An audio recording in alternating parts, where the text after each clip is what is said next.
you, sir. Assalamu alaikum, honorable chairperson, respected teachers, and my dear colleagues. Welcome you all to today's case presentation. I am Dr. Nasim Mohammed Sani, PhD resident of cardiology, and my moderator is Dr. Ishar Jahan Shimu, Assistant Professor of Cardiology and NICVD. My case is a 30 years old man with fever and palpitation. Mr. X, a 30-year male from Abhaynagar, Jashore, married pharmacist, was admitted in NICVD on 30th of December in the last year with the complaint of fever for 4 months, joint pain for 4 months, palpitation for 2 months, and weakness in left side of the body for the last 7 days. Patient was reasonably well 4 months back. Since then, he has been suffering from initially fever, which was initially low-grade intermittent, but for the last 15 days, his fever is high-grade and continued. Highest target temperature is 104 degrees Fahrenheit. He has anorexia, weight loss, evidenced by loosening of his clothes. He has also generalized weakness. In the first episode of his fever, he noticed redness and pain on palp of his right great toe. Patient has been also suffering from joint pain, which was insidious since onset, moderate intensity. Joint pain was asymmetrical, involving the large joint of both upper and lower limb, left and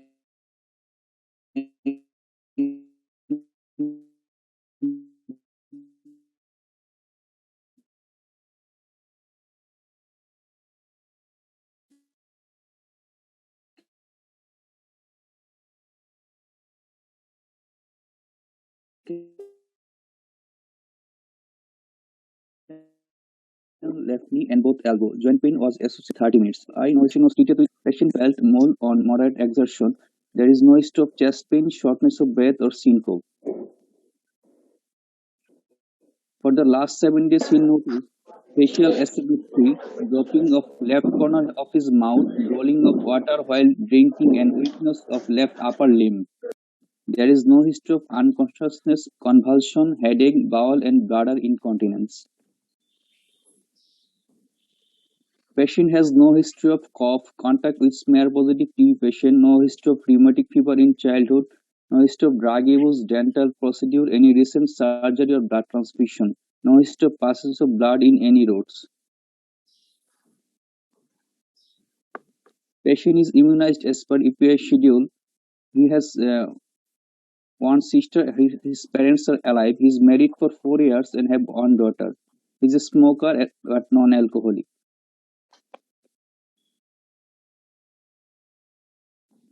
For his illness, patient received several courses of antibiotic, NSAID, and corticosteroids by several physicians. With this treatment, his joint pain subsided, but fever did not respond to treatment. For this reason, he was admitted in NICVD for further management. On general examination, patient is mildly anemic with a temperature of 102 degrees Fahrenheit and pulse is about 120 beats per minute, which is regular. There is IV cannula in his left wrist. There is no edema and JVP is not raised.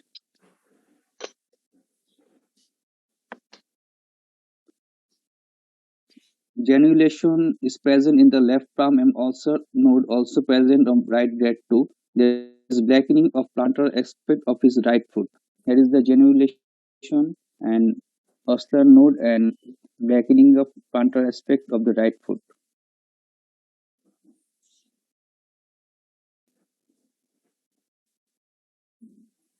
Cardiovascular system examination reveals a pulse of 120 beats per minute, which is regular. All the peripheral pulses are normal. There is no buoy.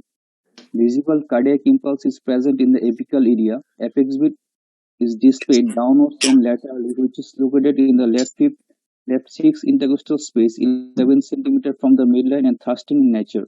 There is a systolic thrill in the apical area. First heart sound is soft and second heart sound is normal. There is a holosystolic murmur which is high-pitched, loudest in the apical area, grade 4 out of 6. This murmur radiates to the left axilla. There is no other air sound and lung base is also clear.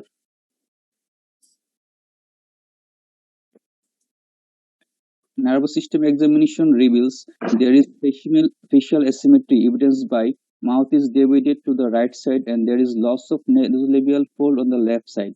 Frontal drinking is present. There is no hyperacusis, no altered sensation. Fundoscopy reveals there is retinal hemorrhage at the 11 o'clock position on right eye. Cranial examination already described.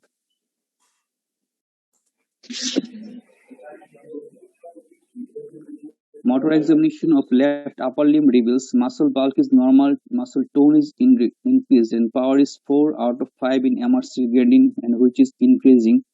Reflex is increased. There is no sensory abnormality. Now the salient feature. Mr. X, a 30 years old pharmacist not known to be diabetic or hypertensive, presented with fever and palpitation for 2 months. He was quite well 4 months back, then developed fever which was initially low grade intermittent, but for the last 15 days it became high grade with chills. Highest recorded temperature was 104 degrees Fahrenheit. Fever is associated with anorexia, weight loss, generalized weakness. He also noticed pain and redness on palp of right grade 2 along with fever. He took several courses of oral and IV antibiotic, but there was no response. Patient also had asymmetrical joint pain involving large joints of both upper and lower limbs, along with back pain without significant morning stiffness. There is no history of skin rash, oral ulceration, red or painful eye. Joints pain subsided by taking analgesic and corticosteroid. He has palpitation for the last 2 months, mostly during exertion, but no history of chest pain, shortness of breath, or syncope. There is no history of cough, pneumocrysis, contact with smear positive TB patient, no history suggestive of rheumatic fever in his childhood. He had no history of hematuria, drug abuse, dental procedure, recent surgery, or any instrumentation, no history of blood transfusion. On examination, patient is mildly anemic with a temperature of 102 degrees Fahrenheit, pulse is 102 beats per minute, and BP is 110 over 70 mm of mercury. Osnar nodes and granulation are present on plantar aspect of the right foot and left palm, respectively. There is also blackening of palmar aspect of the right sole. There is no clubbing, no edema, and neck vein is not engorged. Visible cardiac impulse is present in the apical area. Apex is displayed downwards and laterally, which is situated in the left intercostal space, 11 cm from the midline. There is systolic thrill present in the apical area. First heart sound is soft and second heart sound is normal. There is an holosystolic murmur in the apical area, which is high pitched, grade 4 out of 6, loudest in the apical area with radiation to the left axilla. Fundoscopy examination reveals retinal hemorrhage on right side in 11 o'clock position, and there is a left-sided upper motor neuron type facial weakness. Motor examination of left upper limb reveals muscle bulk is normal, tone is increased, power is 4 out of 5, reflex is increased. Sensory examination reveals no abnormality. Other systemic examination including abdomen and musculoskeletal system reveals no abnormality.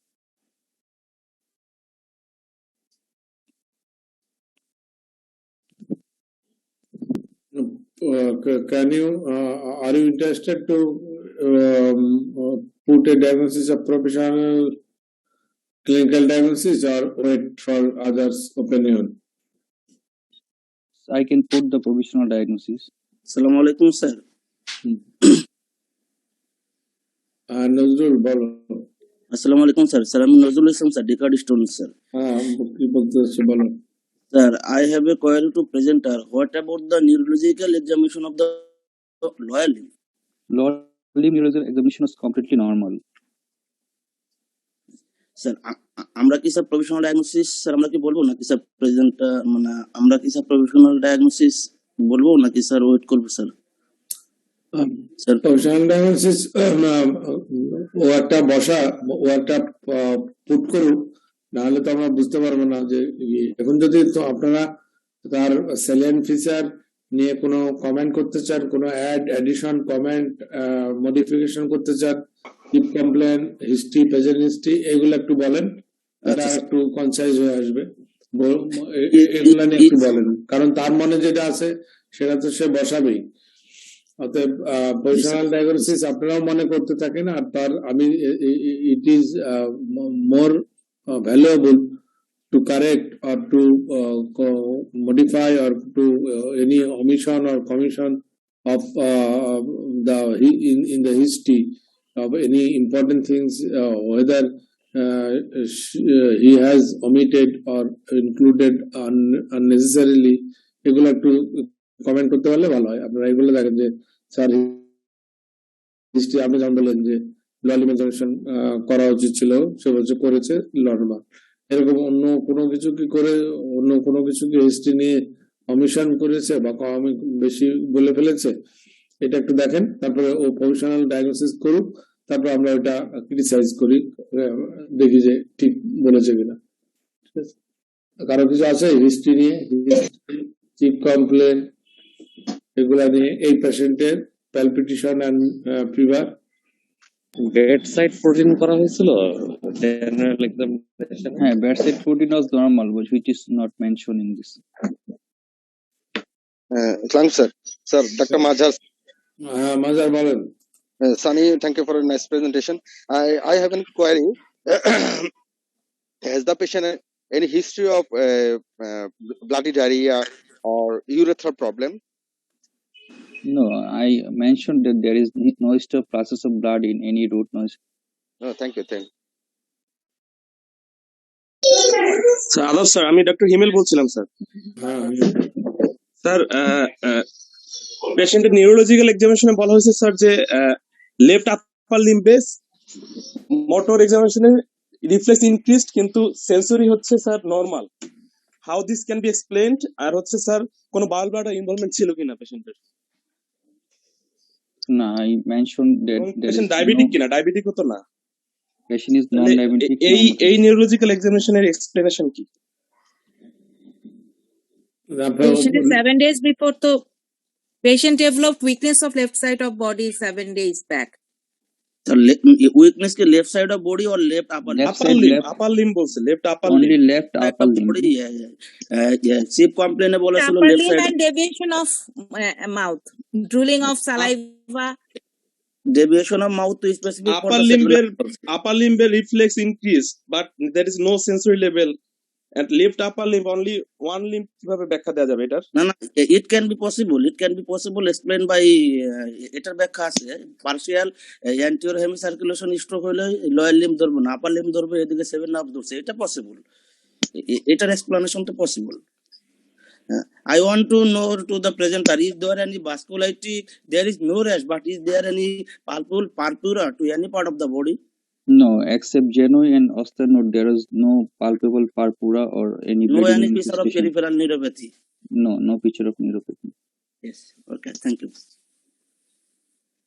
Anybody to add the history about, particularly we are a little weak about the neurological examination and explanation of any focal lesion or any neurological sign. I think Sir, I am Dr. Masul Rahman, sir. Regarding student, sir. বলেন। I think that this neurological examination is very correct because, sir, multiple subtle emboli can cause this multiple type of subtle neurological signs. That is retinal sign, upper motor type, facial palsy. This is possible for multiple subtle emboli. Exactly. Lower limb involvement, sir, upper limb involvement, এটা even stroke possible, sir. Partial anterior circulation stroke হলো তো sir hemiparesis হবে না sir, সেক্ষেত্রে sir একটা focal, এখানে আমি ওই focal sir cranial nerve পলসি upper limb পলসি sir, so it may be it exactly possible in stroke, even stroke sir. যেহেতু পেশেন্টের স্যার ক্লিনিক্যাল সিনারিও দেখে মনে হচ্ছে স্যার এটা সাবএকুট ইনফেক্টিভ এন্ডোকার্ডাইটিস, সাথে স্যার তার মাইট্রাল ভালভ রিগার্জিটেশন আছে স্যার, মাইট্রাল এবং সাথে স্যার একটা স্ট্রোক হয়েছে স্যার, এম্বলিক স্ট্রোক। এবং এটা দিয়ে স্যার আমরা ক্লিনিক্যালি বলতে পারি যে তার sir anterior partial circulation stroke হয়েছে, সেক্ষেত্রে upper motor type of 7 facial nerve palsy এবং upper limb right upper limb involvement হয়েছে স্যার। এটা তো this scenario is not uncommon. Stroke with mitral valvular disease is not uncommon, very common. G sir. Even in any examination you must face this type of ফলে এটা নিয়ে আপনারা মানে lower Lim নাই জন্য কি একটু আশ্চর্য হচ্ছে নাকি? না স্যার, না স্যার, না আশ্চর্য হচ্ছে না স্যার। লোয়ার লিম্বে তো ও তো প্রথমে বলেছে যে হেমিপ্যারেসিস বা এটা তো বলেছে স্যার হেমিপ্যারেসিস, তবে তাহলে বলা যাবে না, লোয়ার লিম্ব ইনভলভমেন্ট না থাকলে স্যার হেমিপ্যারেসিস বলা যাবে না স্যার। মনোপেরেসিস বলেছে। কিন্তু শিমুজা বললো যে উইকনেস, লেফট সাইডেড উইকনেস বলছি স্যার, লেফট সাইডেড উইকনেস, কিন্তু আসলে আপার লিম্ব উইকনেস বলা যাবে না স্যার, এক্স্যাক্টলি স্যার, শুধুমাত্র আপার লিম্বে, আপার লিম্বে উইকনেস বলা উচিত স্যার এক্ষেত্রে স্যার, স্পেসিফিক স্যার, যে left upper patient towards the left and right upper limb weakness sir, specific বলতে হবে স্যার। পেশেন্ট যখন কমপ্লেইন করবে তখন তো বলবে যে লেফট সাইডে তার দুর্বলতা, কিন্তু আমি যখন চিফট কমপ্লেইনটা ইলাবোরেট করেছি তখন আমি মনোপেরেসিস বলেছি sir, left upper limb monoparesis. Doctor, I want to know what might be the lesion, what might be the cranial lesion, where is the site of the cranial lesion, which explains both the facial nerve palsy of upper motor type and monoparesis. Monoparesis may be due to right anterior circulation, partial anterior circulation motor stroke, and facial nerve lesion is above the geniculate body. Explain that there is a two side of lesion. One of the branches of middle cerebral artery, sir. Maybe cardioembolic nature in. But can you explain the two lesion in a single stroke site? It is difficult to explain, sir, because motor stroke can be explained by partial anterior circulation stroke, but facial nerve Why it is lesion anterior circulation? Why not is middle cerebral artery circulation? Sir. What about the Hoffman sign? As clinically patient only upper limb is involved, so this is common in anterior circulation stroke, sir. Sir, Assalamu alaikum, sir. Anterior circulation involves anterior and middle cerebral arteries. আর facial nerve lower motor type? না sir, upper motor type sir. আচ্ছা, তো এবং opposite side তো same side না opposite side? Sir same সাইডে sir, মানে left সাইডে লেশনস আর weakness is lesions of right সাইডে স্যার। রাইট সাইডে। এখন ঠিক আছে, শুধু আপার লিম এবং upper facial nerve palsy, where is the place of lesion? এটা একটু আমার একটা কোয়েরি ছিল স্যার, আমি ডক্টর জিজ্ঞাসা করব। হফম্যান সাইন কি, হফম্যান সাইনের স্যার এটা বলেন না স্যার, হফম্যান সাইনটা কি পজিটিভ না negative? Hoffman sign negative. Hoffman in case of upper motor neuron lesion, not necessary to be positive in all case. এটা আসলে ব্যাখ্যা করা টাফ, আপনারা যে এভাবে স্ট্রোকের দুইটা আলাদা সাইড। না না না, না এটা টাফ না, এটা অনেক সময় আপার মোটর নিউরনটা ফেশিয়াল পালসি বলতেছেন, আবার বলতেছেন ওখানে মনোপেরেসিস উপরে। হ্যাঁ, মনোপেরেসিস তো আপার মোটর নিউরন লেশন হলে মনোপেরেসিস। আপনার দুইটা তো আলাদা সাইড হয়ে গেল। না না, আলাদা সাইড না, আলাদা সাইড না, right lesion in the right side, so left sided facial weakness but lesion in the right side, and as the lesion in the right side, so monoparesis in the left side. Usually in stroke, upper motor type facial palsy is more common. When only the Bell's palsy or particular seven nerve palsy is involved, then in that case, usually lower motor neuron nerve palsy occurs. এটা ঠিক আছে, but what about the monoparesis? Yes, monoparesis is possible, can be explained. Partial anterior circulation stroke, in that case, focal lesion. Either patient may present with monoparesis or only aphasia, or only not will be presented by hemiparesis. In case of সেটা ঠিক আছে, কিন্তু আপনি facial পালসিও পাইছেন, আবার মনোপেরেসিস, দুইটা আলাদা side না, সেটা বলতেছেন। in midbrain lesion, it could be possible, I think. ব্যাখ্যা দিবেন। আচ্ছা, Is there any even lesion is in oil written in Davidson, in a box, its explanation is written in there. ঠিক আছে,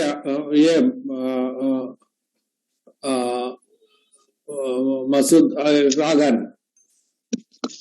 আপনি ডায়াগনোসিসটা কমপ্লিট করেন দেখি তারপর। So my provisional diagnosis infective endocarditis with mitral regurgitation with left-sided upper motor neuron type facial palsy with monoporesis of left upper limb. Infective endocarditis with mitral regurgitation. Sir এই মনোপ্যারাসিস শব্দটা কি আমি ডায়াগনোসিস, মনোপ্যারাসিস তো একটা clinical term sir. এই পেশেন্টের যেহেতু একটা এখন আমি হিস্ট্রি এক্সামিনেশন ফাইন্ডিং জানি স্যার, সেক্ষেত্রে ক্লিনিক্যাল ডায়াগনোসিস বসবে কিনা স্যার, যে সাব আর ইনফেক্টিভ এন্ডোকার্ডাইটিসটা স্যার আমি সাব অ্যাকুট লিখতে চাই, যেহেতু স্যার তার 4 মাসের ফিভার স্যার। তো I want to put sir sub acute infective endocarditis mitral regurgitation with embolic stroke with involving left weakness of the left upper limb and upper motor type of facial palsy sir. এখন ঠিক আপনি বলেছেন, কনক ঠিক বলেছেন, কিন্তু এখনো তো এম্বলিক stroke বা ও কি অনেক সময় পেশেন্ট কি patient is in any rhythm abnormality? No, না রিদম অ্যাবনর্মালিটি নাই স্যার, অ্যান্টিকোয়াগুলেন্ট পাচ্ছিল। এটা যে মোস্ট আনলাইকলি কোনো অন্য কোনো স্ট্রোক হতে পারে কিনা, হেমোরেজিক বা এরকম কম্বাইন হতে পারে কিনা? স্যার হতে পারে, মেডিসিন তো স্যার সে কিন্তু এখানে লেখে নাই যে অ্যাট্রিয়াল ফিব্রিলেশন, হার্ট ফেলিয়ার, এগুলা কিছুই লেখে নাই, যে তার পাশে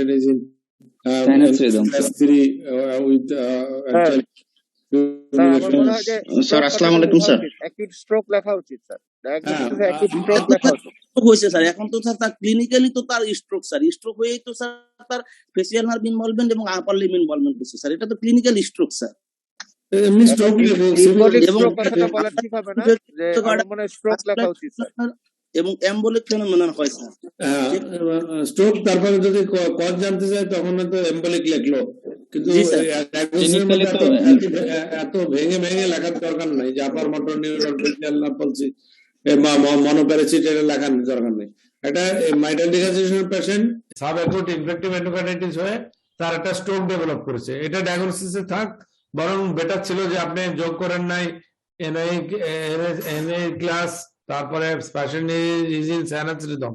patient is in sinus rhythm বললে আমরা একটু অবাক হতাম যে সাইনাস রিদমে স্ট্রোক হলো, তাহলে একটু আমাদের ভালো করে দেখতে হবে যে তাহলে প্যারোক্সিমাল অ্যাট্রিয়াল ফিব্রিলেশন হয় কিনা কোনো সময়, অথবা এলে কত বড় যে সেখানে স্পন্টেনিয়াস ইকো কন্ট্রাস্ট ডেভেলপ করে তাকে এমবোলাস থম্বাস ডেভেলপ করেছে। অতএব আপনার দুইটা মিস হয়েছে। এনআই ক্লাস তো ট্র্যাডিশনালি যোগ করি, তারপরে mitral regurgitation of rheumatic origin না কি অরিজিন লিখবেন, এটা লেখেন নাই। আমি যদি এটা মনে করি যে কোন একটা কানেকটিভ টিস্যু ডিজিজে মাইট্রাল রিগার্জিটেশন হয়ে ইনফেক্টিভ এন্ডোকার্ডাইটিস হয়েছে, আপনার কাছে কি যথেষ্ট এভিডেন্স আছে সানি যে রিউমেটিক বলতে পারবো? ক্লিনিক্যালি স্যার যেহেতু পেশেন্ট কোনো রিউমেটিক ফিভার হিস্ট্রি দেয় নাই, তারপর স্যার যেহেতু আমাদের দেশে কমন সেটা বলা যায় স্যার। আপনি তো অবশ্যই তাহলে কারেকশন করে ইনফেক্টিভ এন্ডোকার্ডাইটিসের চাইতে যদি সাব অ্যাকিউট টার্মটা এখনো থাকে, আমরা এখনো অ্যাকাস্টম অনেক লং টার্ম ফিভার এবং এইসব জেনারেলেশন এগুলো ডেভেলপ করতে কিন্তু সাব অ্যাকিউটই লাগে। Infective endocarditis in a general broad term, sub acute infective endocarditis with mitral regurgitation of rheumatic origin with stroke. Acute stroke যদি না লিখতে চান উইথ সিবিডি, তারপরে আপনি patient is in NYHA class 2 or 3 আমি জানি না, and patient is and also in sinus rhythm।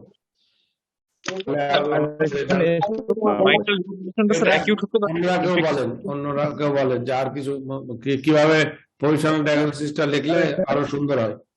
Sir আসসালামু আলাইকুম স্যার, এটা কি মাইট্রাল রিগার্জিটেশনটা অ্যাকিউট হতে পারে sir due to infective endocarditis, মানে অ্যাকিউট মাইট্রাল না, ও তো 4 মাসের হিস্ট্রি দিচ্ছে, 4 মাসে আর মানে কি অ্যাকিউট হবে? 4 মাস ধরে তো এই জ্বর। এখন স্ট্রোক আর বলে না স্যার, সিবিডি আর বলে না স্যার, আইদার অ্যাকিউট স্ট্রোকই বলতে হবে স্যার, সিবিডি কথাটা এখন আর মানে তাহলে অ্যাকিউট স্ট্রোক বলতে পারে যে অ্যাকিউট স্ট্রোক। স্যার আরেকটা হলো স্যার অ্যাকিউট স্ট্রোক তো এটা ডায়াগনোসিসে বলবে স্যার। আরেকটা হচ্ছে স্যার ওই রিদম স্যার সাইনাস থাকলেও স্যার, যেহেতু sir infective endocarditis sir due to vasculitis sir stroke হতে পারে স্যার। কাজেই এটা স্যার ভাস্কুলাইটিস হতে পারে, এম্বোলিজম হতে পারে স্যার। কাজে ওটা অ্যাট্রিয়াল ফিব্রিলেশন হইতে হবে তা না স্যার। কাজে ওইটা অ্যাকিউট স্ট্রোক দিলে ভালো হয়, যেহেতু রিজন তো স্যার ইনফেক্টিভ এন্ডোকার্ডিটিস আছে, এটা এম্বোলিকও হতে পারে, ভাস্কুলাইটিসও হতে পারে, এটা পরে এক্সপ্লেনেশনে বলা যাবে স্যার। এবং স্যার পেশেন্টের অলরেডি সেই ফিচার আছে স্যার, জানুয়ারি লিশন আছে স্যার, ওয়াসলার নোডও আছে স্যার। সো হ্যাঁ রাইট। এখানে আমি একটু বলতে চাচ্ছিলাম যে ইনফেক্টিভ এন্ডোকার্ডিটিস অবশ্যই বলা উচিত এটা কি ধরনের সাবএকিউট কিনা। 2 নম্বর হচ্ছে মাইট্রাল রিগার্জিটেশনের অরিজিনটা বলা উচিত, রিউমেটিক নাকি, আর ভাস্কুলাইটিস যেহেতু আছে এটা ইনক্লুড করা উচিত। 3 নম্বর হচ্ছে এটাকে একিউট স্ট্রোক বলা, 4 নম্বর একিউট স্ট্রোক বলাটাই উচিত আর কি। স্যার আমার একটা কোয়েরি ছিল স্যার। স্যার ইনফেক্টিভ এন্ডোকার্ডাইটিসে তো স্যার এমনি নিউ ভালভুলার রিগার্জিটেশন বা নিউ ভালভুলার ইনভলভমেন্ট, এটা তো স্যার ইনফেক্টিভ এন্ডোকার্ডাইটিসের একটা স্যার মেজর ক্রাইটেরিয়া স্যার। একটা হলো ভেজিটেশন আর একটা হলো নিউ ভালভুলার ইনভলভমেন্ট স্যার। তো এই পেশেন্টের তো sir infective endocarditis clinical feature আছে এবং ভালভুলার ইনভলভমেন্ট আছে স্যার। যদি প্রিভিয়াস হিস্ট্রি তার না থাকে, আমার কি এখানে আলাদা করে বলতে হবে যে এটা রিউমেটিক অরিজিন স্যার? না না না, কেন? এটা একটার সাথে কোরিলেট করতে হবে। যদি মাইট্রাল ভালভে এফেক্ট করে ভেজিটেশন, তাহলে সেই জন্যই তার ইনফেক্টিভ মানে মাইট্রাল রিগার্জিটেশন ডেভেলপ করে। স্যার ফিভার আছে স্যার, তার ক্লিনিক্যাল আদার ফিচার আছে ইনফেক্টিভ এন্ডোকার্ডাইটিসের, ভালভুলার ইনভলভমেন্ট আছে, it's a major criteria sir. Sir সেক্ষেত্রে স্যার তাহলে আমি তো এটা ইনফেক্টিভ এন্ডোকার্ডাইটিস এমআরটা তো স্যার ইনফেক্টিভ এন্ডোকার্ডাইটিসের জন্যই হচ্ছে, আলাদাভাবে কি এটা বলতে হবে যে রিউমেটিক অরিজিন স্যার? এটা হচ্ছে আপনার বেসিক ডিজিজটা হচ্ছে তো হলো আপনার patient having the mitral regurgitation due to the rheumatic origin. This is the basic diagnosis. তার সাথে হচ্ছে আমরা subacute infective endocarditis, next is vasculitis, next is acute stroke. This is the consequence of infective endocarditis. সুতরাং আপনি যে কোনো একটা long কেসে যে কোনো একটা ডায়াগনোসিস আপনি সেট করতে হলে প্রথমে আপনার বেসিক ডায়াগনোসিসটা ঠিক করতে হবে। স্যার আমি একটু জানতে চাচ্ছি যে পেশেন্টের যদি previous rheumatic origin mitral regurgitation. Doctor আপনার কোশ্চেনের আনসার আমি দিচ্ছি, আপনি একটু শুনেন। জি স্যার, জি sir. Can you explain the infective endocarditis of a normal mitral valve without a mitral valve?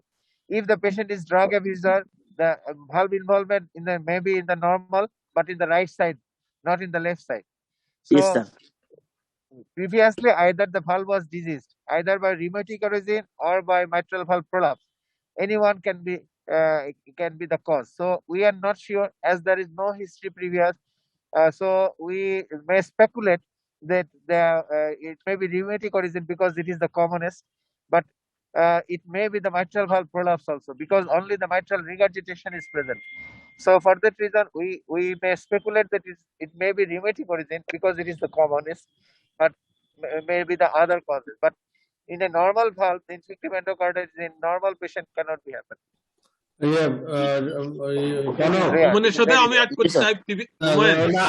আমি একটু বলি, আপনি কেন চিন্তা করছেন যে নর্মাল ভালভে ইনফেক্টিভ এন্ডোকার্ডিটিস হবে?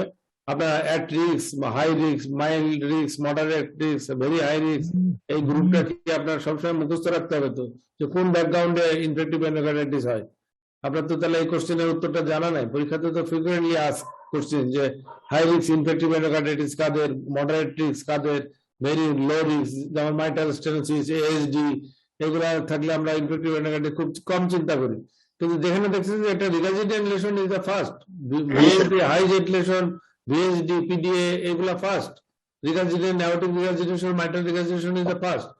মোমেন্টের স্ট্যাটিস্টিক্স বলে নাই, বলেন তো কত পার্সেন্ট নরমাল ভালভে, নেটিভ ভালভে রাইট সাইডে ইনফেক্টিভ এন্ডোকার্ডিটিস হয়? স্যার সেটা তো যে স্যার যেটা বললেন sir, drug user, IV drug user, very rare. বলে আপনাকে একটা ভালভুলার লেশন চিন্তা করতেই হবে আগে, সেটা রিউমেটিক অরিজিন হোক আর এই ক্ষেত্রে কানেকটিভ টিস্যু অরিজিন হোক আর উনি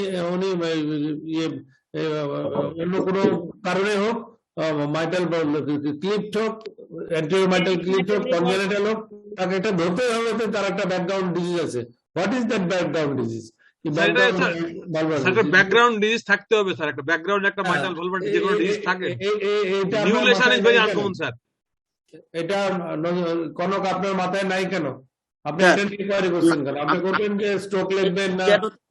স্যার যে ওই যে মেজর ক্রাইটেরিয়ার মধ্যে যেমন বলা ছিল যে new onset or originating of valvular regurgitation, তাহলে কি স্যার ওই নিউ অনসেটটা শুধুমাত্র স্যার ওই যে রাইট সাইডের জন্য বলছে স্যার? ওই জন্যই আমি একটু স্যার কোয়ারি করতেছিলাম স্যার। না, এটা হতে পারতো new onset the patient was clinically previously all right and there is then there is no murmur, but you are hearing the murmur from the first time. This is the new onset. But if the patient has no history, no examination history, so if we cannot mention that it is new onset.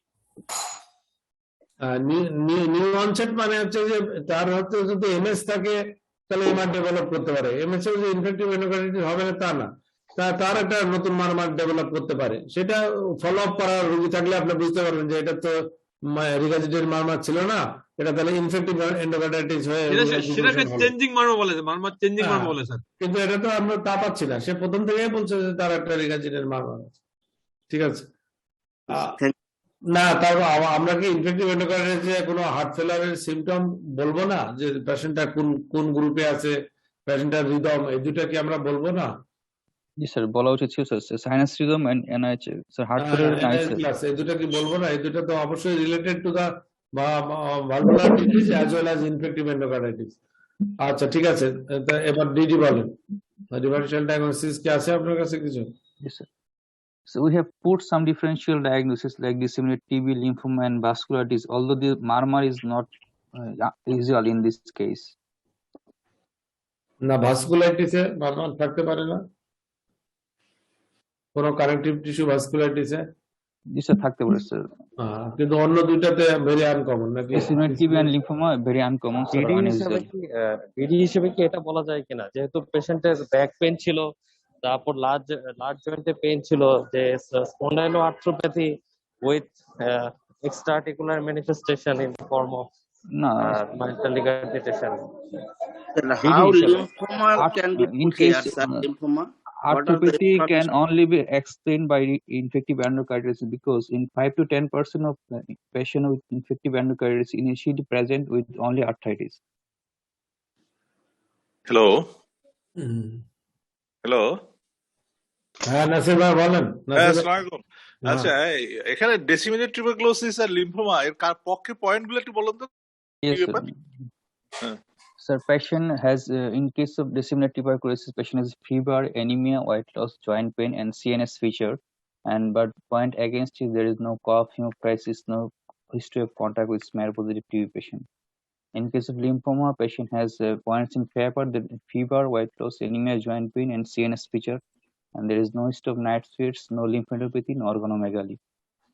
Points in favor of vasculitis are fever, weight loss, and arthalgia, but there is no palpable purpura, infarct, no hematuria, no oral ulceration. আচ্ছা ঠিক আছে, নাসির ভাই কিছু বলবেন? না আমার কথা হলো যে ডিফারেনশিয়াল ডায়াগনোসিস তো সবসময় ডিফারেনশিয়াল ডায়াগনোসিস তো সবসময় প্রাইমারি ডায়াগনোসিসের মানে নিয়ে ঘোরাঘুরি করে, তাই না? এখানে প্রাইমারি ডায়াগনোসিস হলো ভালভুলার লেশনস।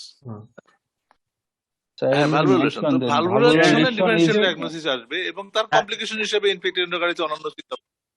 তো এখানে টিউবারকুলোসিস, লিম্ফোমা এগুলা কিভাবে আসলো? আমার তো খুব আনইউজুয়াল মনে হচ্ছে এগুলা। Sir, I already mentioned this that the primary diagnosis mitral রিগার্জিটেশনের সাথে, বাট এটা তো অবশ্যই প্রাইমারি ডায়াগনোসিসে ডিফারেনশিয়াল ডায়াগনোসিস হয়। না এগুলো আসবে না ডেফিনেটলি। কি ধরনের? সেটা কি স্ট্রোকের ফিচার হয়? Definitely not. এটা ইনফেক্টিভ এন্ডোকার্ডিটিস, সরি, এই হয় মেনিনজাইটিসের ফিচার বা অন্যান্য এগুলো আসতে পারে। এখানে তো স্ট্রোকের মতো ফিচার আসবে না। লিম্ফোমাতেও তাই। লিম্ফোমা টিবি লিম্ফোমা হতে পারে, সেখানে ওই ধরনের ফিচার আসবে। ক্রেনিয়াল ইনভলভমেন্ট বা অন্যান্য ক্রেনিয়াল ইনভলভমেন্ট আছে স্যার, টিবিতে হয় স্যার। না, ডিসেমিনেটেড টিউবারকুলোসিস হয়তো কিছুটা, কিন্তু লিম্ফোমা তো আপনার কোথাও মানে কিছু পান নাই, বা লিম্ফোমার পক্ষে কি মানে কোনো কিছুই নাই। আর আপনি মারমার হয় এরকম কোন একটা ডিডি বসাতে পারেন না। রিউমেটিক ফিভারটা আসা উচিত ছিল না স্যার? হ্যাঁ, রিউমেটিক ফিভার আসা উচিত ছিল না স্যার? রিউমেটিক কি রিকারেন্স না রিউমেটয়েড আর্থ্রাইটিস? না, রিউমেটিক ফিভার স্যার। এটা ভালো বলছেন, এটা ভালো বলছেন। অ্যাকুট রিউমেটিক ফিভার একটা ডিফারেনশিয়াল ডায়াগনোসিস। হ্যাঁ, এটা স্যার কভার হচ্ছে। হ্যাঁ জি।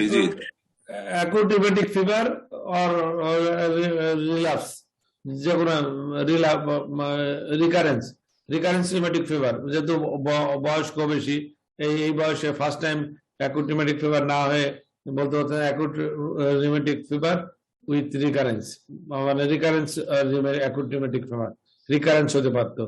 আর আপনি মর্নিং স্টিফনেস দেখিয়েছেন, এগুলা রিলেটেড একটা ডিডি, যেখানে এমআর তো অনেক সময় রিউমাটয়েড আর্থ্রাইটিসও হয়।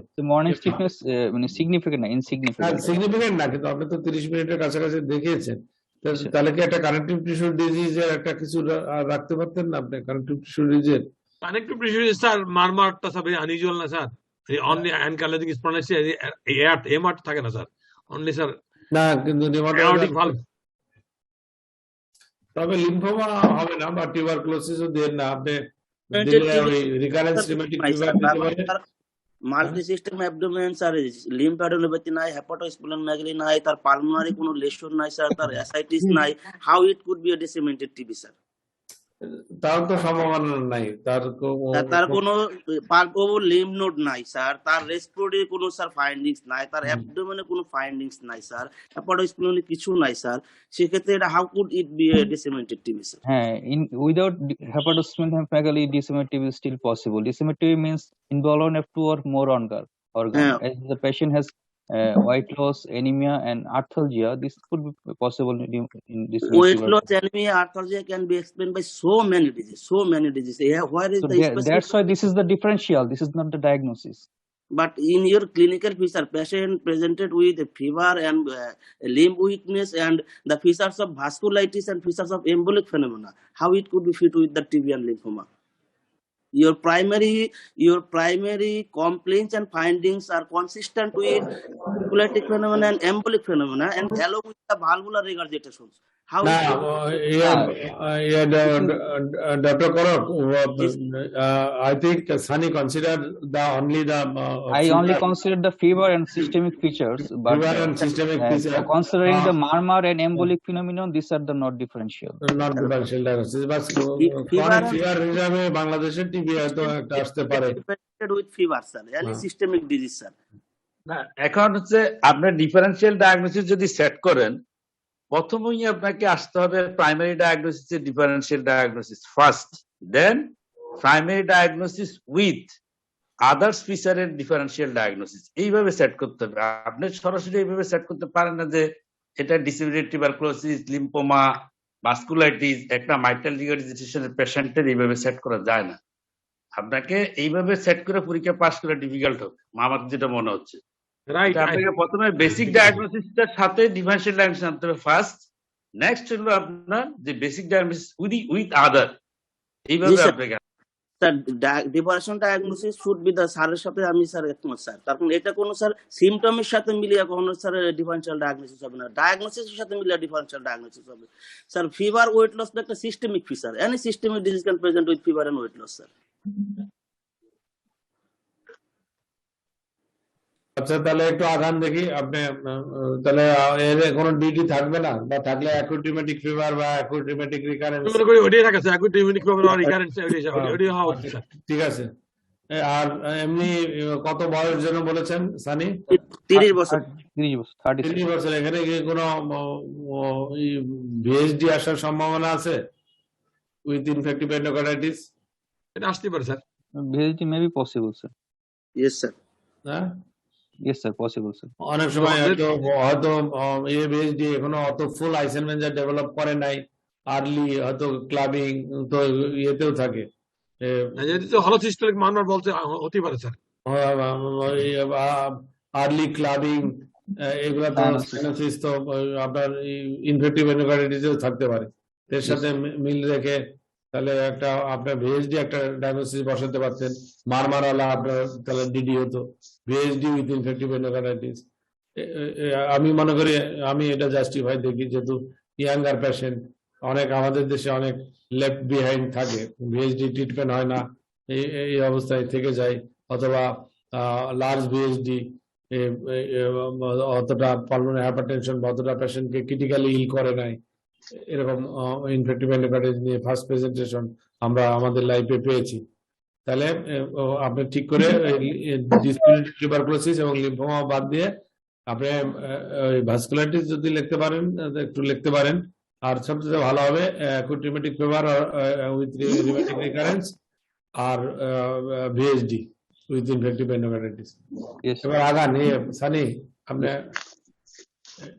So this was the সেগুলো দেখা যান, এখানে অনেক টাইম চলে গেল। investigation done that hemoglobin is low with the raised total count of WBC and raised ESR with neutrophilic lymphocytosis and platelet count was slightly raised. CRP was elevated and other parameters are normal. This is the 12 bleed ECG which is showing that heart rate is about 110 per minute with regular rhythm and normal exists. The height of R wave in B6 and S wave in B1 is more than 48 millimeter, but as the person is very lean and thin, this may be considered as a normal ECG.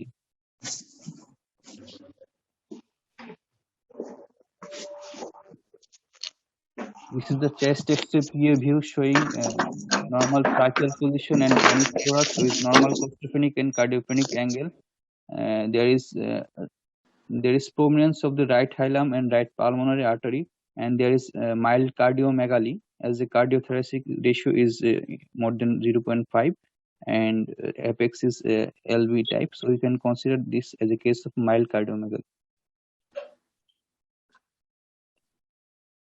On ultrasound examination of abdomen reveals the spleen is enlarged, which is 12.8 centimeter, a cystic lesion measuring about 27 into 27 millimeter with internal density and peripheral augmented vascularity is noted, and this is suggestive of splenic abscess. Good morning. দাদা ঘুম থেকে উঠেছে? Blood culture was done, which was negative. This is the transthoracic echocardiography.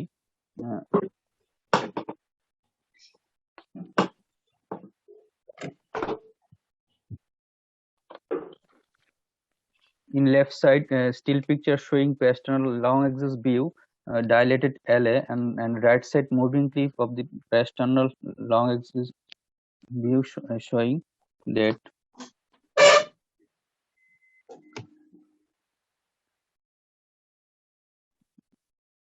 there is an slightly echogenic mass attached with the tip of the AML, which is moving with the valve and towards the LV cavity. External short axis view showing there is no regional all motion abnormality, and still picture showing that LV IDD is dilated and it is 61 and ejection fraction is 50%. Still picture of color from mapping in the pasternal long axis view showing regurgitant jet occupying most of the part of the LA, indicating severe MR. This is the still picture at pasternal long axis view showing there is an irregular echogenic mass attached with the tip of the anterior mitral leaflet. This is the moving clip of apical 4-chamber view showing there is a echogenic mass which is moving towards the LV cavity.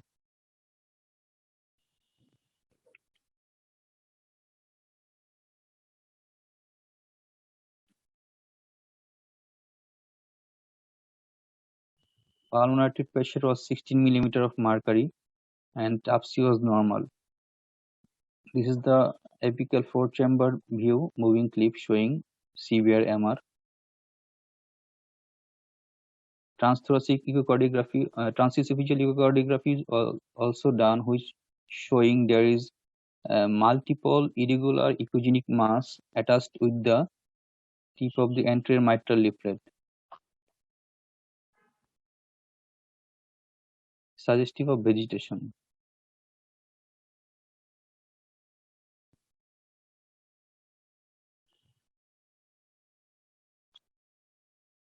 This is the vegetation.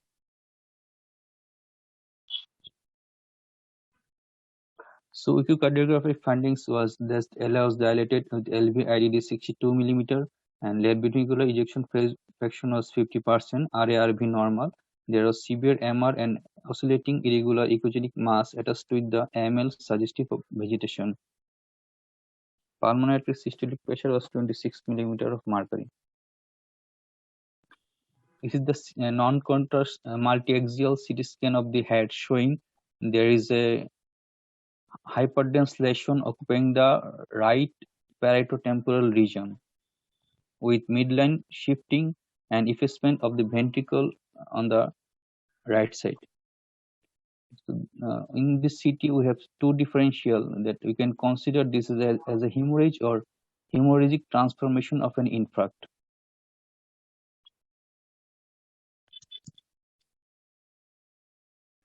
এটা এরা কি বলেছে? ওরা এই দুটা কথাই বলেছে যে হিমোরেজ হতে পারে স্যার, হিমোরেজিক ট্রান্সফরমেশন, আর হিমোরেজের এগেনস্টে তারা বলেছে যেহেতু স্যার এত বড় একটা হিমোরেজ কিন্তু স্যার ভেন্ট্রিকুলার এক্সটেনশন নাই, this is most like haemorrhagic transformation of embolic স্ট্রোকে এরকম বেশি হয়, এম্বলিক স্ট্রোকে particularly infective endocarditis cardio embolic স্ট্রোকে sir, cardio. So this was the initial test before hospital admission as the patient was suffering from fever and multiple joint pain. RA test and external lumosacral spine and HLA between 7 was all done outside this hospital and reveals normal. They consider this is a case of spondyloarthropathy, but this parameter was normal and patient responds to NSA. So my final diagnosis is that this is a case of infective endocarditis with severe mitral regurgitation with splenic abscess with intracerebral hemorrhage on right side.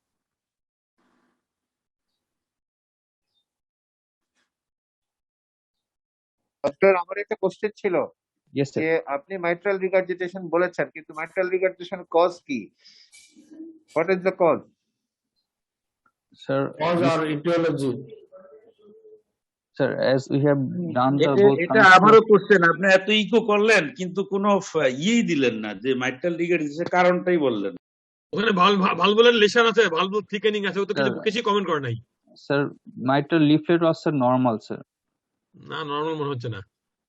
আচ্ছা, সাবভালভুলার change হতো না এখানে এত বেশি। Leaflet was normal and no subvalvular change, so we considered that. Is there any mitral valve prolapse? No sir. প্রলাপসের কোনো feature ছিল না sir. মুভিটা দেখো, স্যার প্রলাপসের ফিচার ছিল না স্যার, অ্যালাইনমেন্ট নরমাল ছিল। মুভিটা দেখো, হ্যাঁ এটা মুভিটা দেখো, পারাইশন লং ইজ, হ্যাঁ এটা মুভি দেখো। এখানে ভাল মরফোলজি নরমাল মনে হয়, ঠিক আছে না? না, এটা এডিমাটাস হতে পারে, কিন্তু আমি স্যার আমার এখানে দেখে প্রলাপস মনে হচ্ছে স্যার। প্রলাপস হতে পারে, কিন্তু অ্যাকুট প্রফেসর আমল চৌধুরী, জি এই পোস্টেরিয়র লিফলেটটা কিন্তু থিকেন, সন্দেহ নেই। হ্যাঁ, পোস্টেরিয়র লিফলেটটা থিকেন। এখন এটা কি ইনফেক্টিভ এন্ডোকার্ডিটিস হবে, ইডিমাটাস হেটেরোজেনাস থিকেন, একবারে ফিক্সড হাই ইকোজেনিক থিকেন না। দেখেন উপরকার লিফলেটটা, এবার দেখেন উপরকার লিফলেটটা যদি এমএল যদি এরকম হয় তাহলে পিএমএল একটু পিএমএল ঠিক আছে। তোমার যে অটিক ভালভ দেখা যায়, অটিক ভালভ দেখা তো তার আন্ডারলাইং ডিজিজ না থাকলে এমআর কেমন হবে? তার তো ডিজিজ থাকবেই স্যার। হ্যাঁ, অটিক ভালভ দেখা যায় কিনা, ওখানে থিকেন থাকলে তাহলে রিউটিক নিয়ে আসতে পারবো। এখানে এখানে ঠিক আছে, থিকেনিং অফ মাইট্রাল ভালভ। এর আগেরটাতে দেখেন রিউমেটিক চেঞ্জ আছে, হ্যাঁ এটা বলা যায়।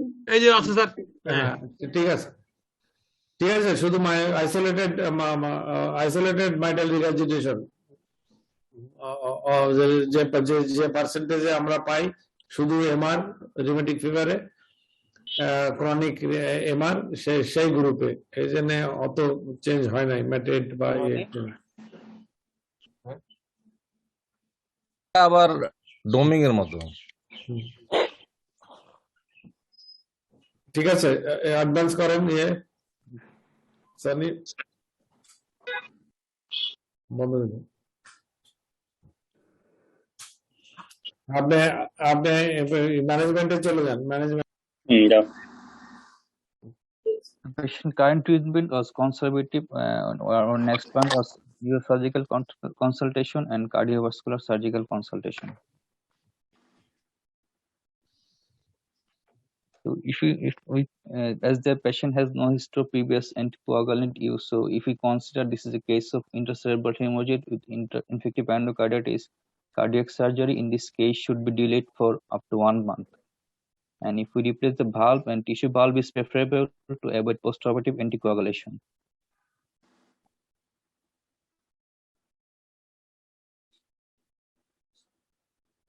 This is the management chart of neurological complication of infective endocarditis. After a silent embolism on transient ischemic attack, cardiac surgery, if indicated, is recommended without delay. But in case of a hemorrhagic stroke, cardiac surgery should be postponed at least for 1 month.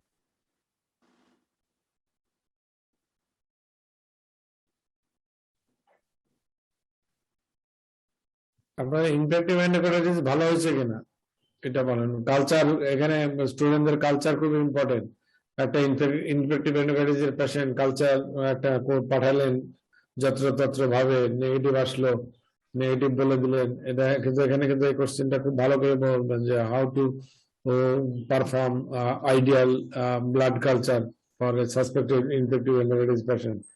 Fan method লিখে দিলেই হলো। Fan মেথডে কি আসে? কিছু আসে না। এই জন্য অ্যান্টিবায়োটিক বন্ধ করে 1 week at least 48 hour to 72 hour বন্ধ করে কিভাবে নিতে হয়, কয়টা কালচার কয় সাইড থেকে নিলে একবারে আইডিয়াল এবং চান্স অফ পজিটিভিটি ইনক্রিজ, এটা একটু আপনারা এই রিলেশন একটু দেখে নেবেন। কারণ ইনফেক্টিভ এন্ডোকার্ডিটিসের কেস থাকলে আপনাকে ব্লাড কালচার নিয়ে দু একটা কোশ্চেন ধরা হবেই, যে বলেন তো ব্লাড কালচার কিভাবে করে, কতবার করে, আপনি পজিটিভ নেগেটিভ কখন বলবেন, এই কোশ্চেন গুলো একটু দেখবেন।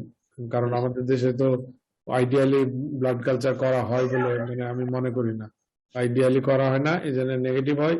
এই জন্য একটা ইম্পেরিক্যাল ট্রিটমেন্ট দিয়ে কিছু রোগী ভালো হয়, কিছু রোগী খারাপ হয়ে যায়, আমরা লস করি।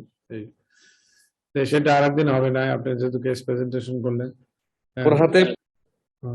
কারো কোনো কোশ্চেন থাকলে, স্টুডেন্টরা তো করেছে, আরো যদি কোনো কোশ্চেন থাকে, আমরা 9:30 বেজে গেছে আমাদের, এখন হসপিটালে যেতে হবে। স্যার আমি ডক্টর হিমেল বলছিলাম স্যার, ফেসবি sir. Sir my question is the CT finding is consistent with your neurological finding? Yes, this is consistent because the no there is not partial hemicirculation, মানে partial anterior circulation স্ট্রোকে আপনি ওই upper motor neuron type of facial palsy with upper লিম্বের monoparesis, এটা এই city দিয়ে ব্যাখ্যা দেওয়া যায় না। This may be a case of evolving stroke, as the history is only for 7 days. We can wait and see. কারণ আপনি যদি আপার মনোপ্রেসিস বলতে চান, তাহলে এটার সাথে আপনার ফেশিয়াল পালসিস ব্যাখ্যা দিতে পারেন না, কারণ ওটা পার্শিয়াল অ্যান্টিরিয়র সার্কুলেশন স্ট্রোকে শুধুমাত্র আপার মনোপ্রেসিস নিয়ে আসে, এটা সেরেব্রাল হেমিস্ফিয়ারের, আর এটা হচ্ছে আপনার ফেশিয়াল নার্ভ তো ওইখান থেকে যায় না। সুতরাং আপনার যে সিটিটা, এটা কিন্তু মিডল সেরেব্রাল আর্টারি ওই টেরিটরি রিজনে। আমার মনে হয় এটা অবশ্যই কন্ট্রালাটারাল হেমিপ্লেজিয়া বা এরকম কিছু আছে। No, there is no contralateral hemiplegia. Okay, thank you.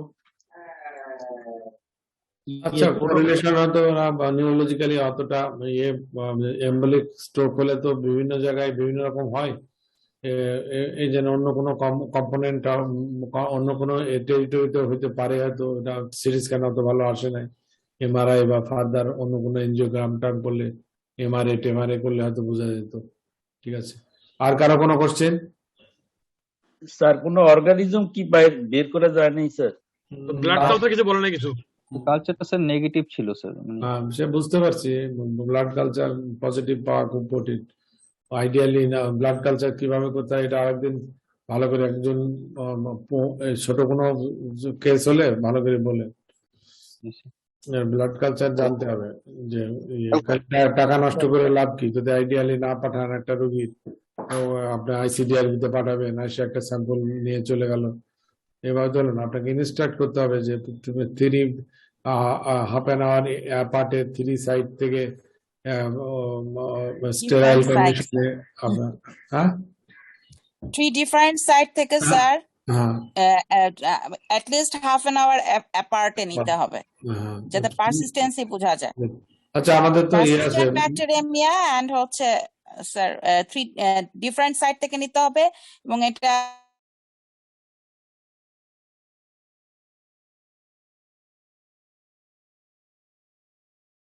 আমি ভুলে গেছি, আপনি মডারেটর, আপনি একটু বলে শেষ করে দেন। ম্যাডাম যদি আরেকটু আমাদের জন্য ক্লিয়ার করতেন, যে একটা জায়গায় লেখা ছিল Davidson at least 6 sets of blood culture should be sent, মানে 6 সেট 6 সেটটা আমরা কিভাবে পাঠাবো, যদি আমাদের একটু ক্লিয়ার করে দিতেন উপকার হতো ম্যাডাম। ইসরাত বলেন। 6 sets. জি ম্যাডাম, লেখা আছে যে at least 6 sets blood should be sent. এখন এই সেটটা 6 সেটটা ম্যাডাম আমি আসলে বুঝতে পারি না, মিলাইতে পারি না যে কিভাবে 6 সেট পাঠাবো আর কি। না, আমরা যেটা বলি সেটা মানে আইডিয়ালি হচ্ছে পারসিস্টেন্ট ব্যাকটেরিয়া প্রমাণ করার জন্য, এবং হচ্ছে যেহেতু ইনফেক্টিভ এন্ডোকার্ডাইটিস সেটা থাকে, আমরা জানি যে 6 সেটস না, অ্যাটলিস্ট 3 সেটস বলি, 3টা ডিফারেন্ট সাইড থেকে, হয়তো এক হাত থেকে নিলে অপোজিট হ্যান্ড, অথবা হচ্ছে মানে যেই সাইড থেকে নিছে তার অপোজিট সাইড, মানে একই জায়গা থেকে বারবার নেওয়া যাবে না। সেটা হচ্ছে ম্যাডাম আমি বলি যখন আমরা দুইটা ব্লাড স্যাম্পল নিব 12 hours apart, হ্যাঁ 2, this is 2, and every time we collect 3 samples, so 3 into 2 is 6 set. This means the 6 set, huh? We collect 3 different from different side in each time, so 3 into 6, this is 6 set, huh? মানে দুইবার 12 hours apart from 3 different side. Apartment time কত থাকবে? 30 minute 30 minutes যখন 3টা set নিব sir, প্রতিবার 30 minute interval, এবং 12 hours apart সে দুইবার, সো 3 into 2 is 6. আবার কোন সময় লেখা থাকে যে পিক অফ ফিভারে নিতে বলে, এটার কোনো ভ্যালু আছে? পিক অফ ফিভার যখন ডায়াগনস্টিক ক্রাইটেরিয়াতে স্যার এভাবেই বলা আছে যে যখন আমরা 3 সেট নিব তখন ফার্স্ট সেট এবং থার্ড সেটের ইন্টারভাল হতে হবে অ্যাট লিস্ট 1 hour, মানে 30 মিনিট ইন্টারভালে স্যার প্রত্যেকটা সেটের। স্যার ফার্স্টে স্যার বলা হচ্ছে পজিটিভ অর্গানিজম বলতে হলো বলা হচ্ছে যে at least 12 hours. Persistent positive organism তাহলে কখন বলবো? 12 ঘন্টা অ্যাপার্টে না নিলে? হ্যাঁ, পারসিস্টেন্ট পজিটিভ বলতে এই জন্যই তো আমরা 12 আওয়ার্স অ্যাপার্টে করি আর কি, পারসিস্টেন্ট পজিটিভিটি দেখার জন্য। তাহলে মোট মানে আবার 30 মিনিটস পর পর তাহলে কয়টা নিব? মোট কতবার যাচ্ছে? আপনি যখন ফার্স্ট স্যাম্পলটা নেবেন 12 আওয়ার্স এর, তখন 3টা স্যাম্পল নেবেন। আবার যখন 12 আওয়ার্স পরে নেবেন তখন আবার 3টা স্যাম্পল, দিস ইজ 6 সেট। আচ্ছা, এটা কি বুঝতে পারেন না? প্রথম স্যাম্পলের সময় আমরা 3টা সাইড থেকে নিচ্ছি, 3টা ডিফারেন্ট সাইড থেকে, হাফ এন আওয়ার পার্টে। আবার সেকেন্ড টাইম আমরা নিচ্ছি 12 আওয়ার্স 12 ঘন্টা পর যখন নিচ্ছি তখন আবার 3টা, তখন আবার আমরা 3টা সাইড থেকে নিচ্ছি। আর আধা ঘন্টা পর পর 3টা সাইড থেকে ম্যাডাম? হ্যাঁ, আধা ঘন্টা পর 12 ঘন্টা পরে আবার আমরা 3টা সাইড থেকে নিব, এটাই হচ্ছে 6 সেটস। টাইম আর আধা ঘন্টা পর পর ম্যাডাম।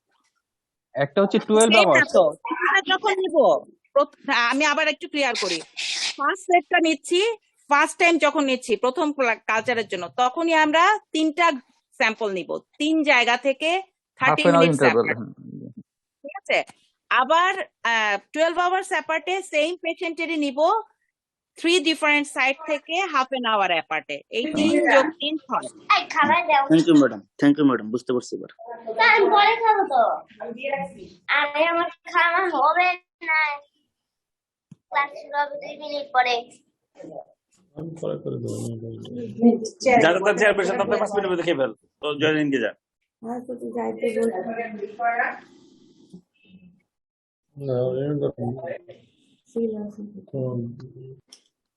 আরে মাই পরে ক্লাসটা রেস্টে খাই। হ্যাঁ, আসি আমি বন্ধ করে নিয়ে কারি। শেষ করে দেবেন নাকি স্যার? ক্লোজ করে দিবেন, 8:30 বেজে গেছে। 6 সেট সম্বন্ধে স্টুডেন্টরা ক্লিয়ার হয়েছেন তো? 6 সেট বা ব্লাড কালচার সম্বন্ধে থাকতে হবে। তাহলে থ্যাংক ইউ। আমার মনে হয় ইসরাতকে ধন্যবাদ যে সে ভালো মডারেট করেছে, এবং আমাদের ফ্যাকাল্টিদের ধন্যবাদ। আমরা এখন সবাইকে একটু কাজে যেতে হবে, এই জন্য আমরা সবাই মর্নিং সেশনে সবাইকে পার্টিসিপেট করার জন্য ধন্যবাদ। আমরা এখন সবাই লিভ করি। হ্যাঁ।